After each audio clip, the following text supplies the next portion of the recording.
Jerry Sky Joy is your ride coming up in race number 2 on Sunday. Nice horse, this guy, and it was a good win last time.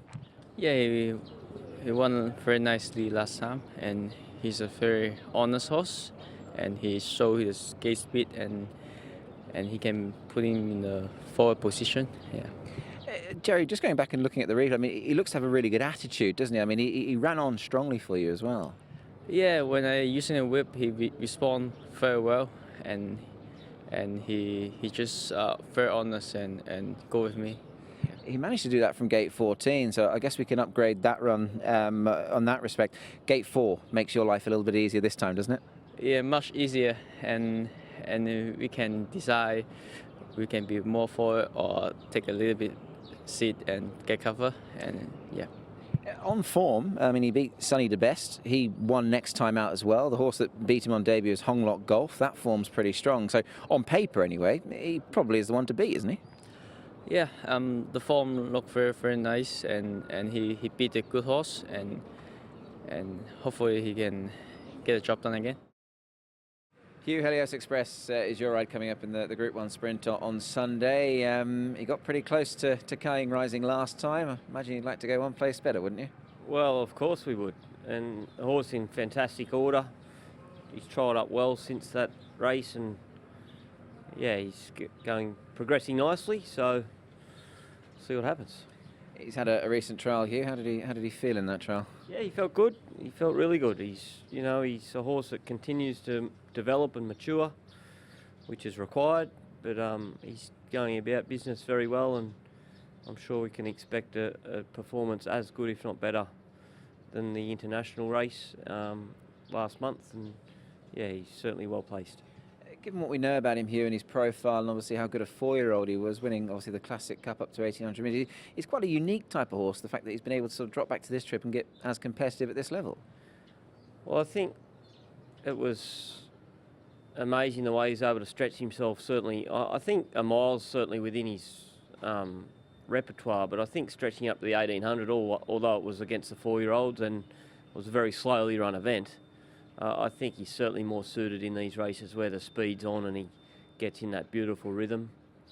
Obviously, he has to tackle Karis Rising, who's arguably the best sprinter in the world at the moment. So, I mean, we're on no illusion there, as I've said before, but I mean, that is what it is. We can only deal with the horse that we've got, and he's a very good horse, and I don't think we've seen the best of him. So we'll continue to, treat him as such, and the results will look after themselves.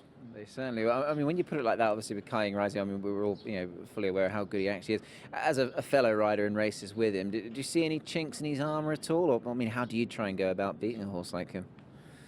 Well, I think if I try and go out and beat him, the first thing I'll do is I'll beat myself.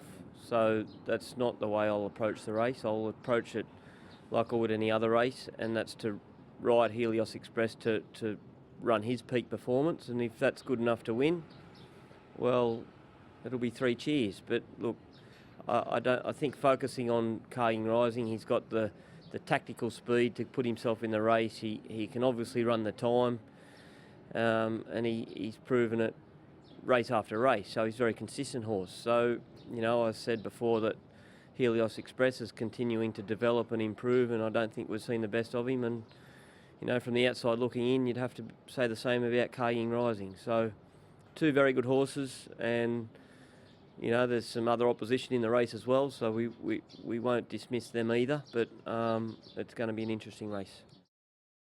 Karis, Teetan, we've got Group 1 action coming up on Sunday, and your mount in the Stewards Cup is Patch of THETA, who you won last time out. It must be an exciting time, obviously, staying on him, and he's an exciting horse. Yes, Nick, he's a very exciting horse. Of course, it was a really nice win last time.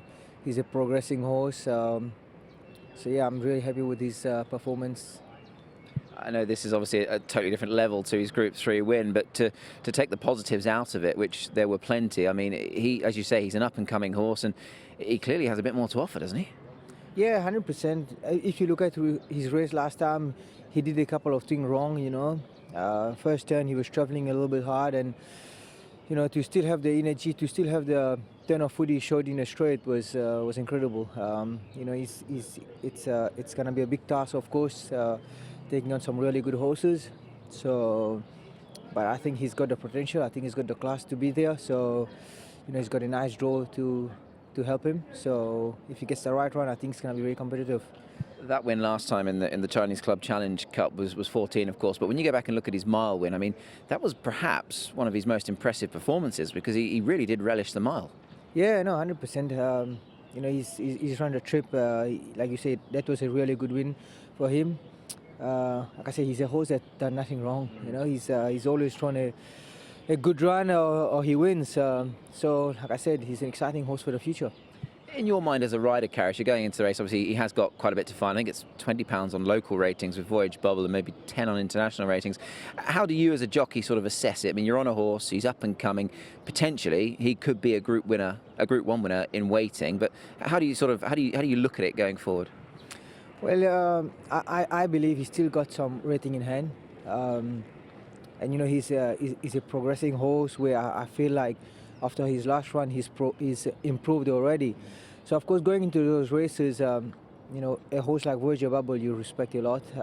So in a race, you always sort of now see where Voyager Bubble is and try to save as much energy as you can because you'll need them in a straight. So I know how good THETA is, and I think the draw is gonna really help. And I know when I press the button, he's gonna respond.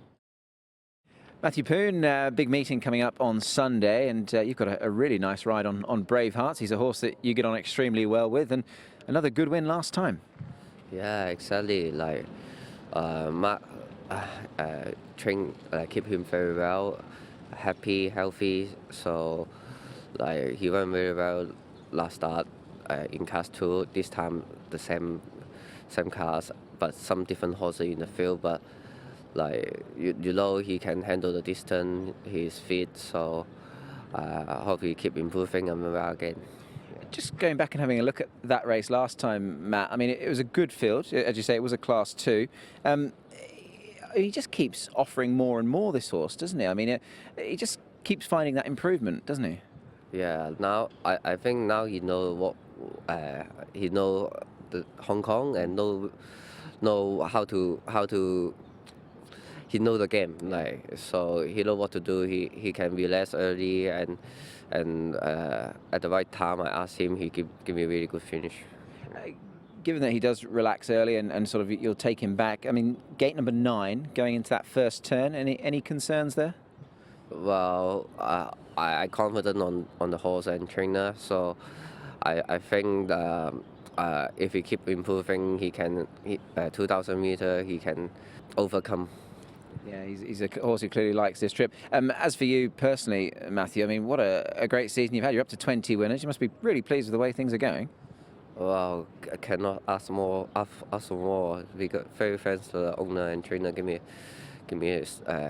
support in the beginning of season. Now, I just need to keep the momentum, keep the ball rolling. So, I keep work hard and do my best. David Eustace, a halo of success, a runner for you coming up on the week. He's only had a couple of starts, but you put the tongue tie on last time and showed some nice improvement. Yeah, he did.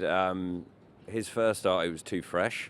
He drew wide, didn't really get much cover throughout, and was a line through run really. So he went back to the trials and ran well, and ran how I hoped he would have ran. First start. So. Yeah, happy with him. He's definitely come on, and yeah, pleased to see a good draw. I mean, last time out it was a half decent race too, really, wasn't it? I mean, he was kept making ground all the way to the line. He was certainly giving in the finish, wasn't he? Yeah, he was. I thought he just got tired the last 50 to 100. He's a good doing horse, quite a gross horse who handles a solid amount of work, and he's very sound. So yeah, I was pleased with him, and I do think he'll improve. You must have been equally as pleased to see an inside barrier, gate 2, compared to 11 a couple of times. Yeah, it's ideal. Obviously, he can just jump. He's a horse who jumps pretty well and can then just ride the tempo of the race wherever he is in the first half dozen. But he can use the draw if we really want to, which I imagine we will. The horses are in good form, David. A bit of a surprise double, if you will, on Wednesday night. And I thought the run of Silvery Breeze last weekend was pretty good too. Yeah, horses are running well. It was pleasing to see Charity Gain win again. I felt he really deserved that. And Definitive was very tough, very brave, got a good ride, good tactics, and I sort of hope to see some improvement, maybe not that much with blinkers on. So hopefully he can go on with it. And Silvery Breeze is another horse who probably deserves to now draw a gate. Obviously won his first start and had a bit of luck there, but he's now had two runs from wide barriers, so we could do with a gate and trying to get his rating up.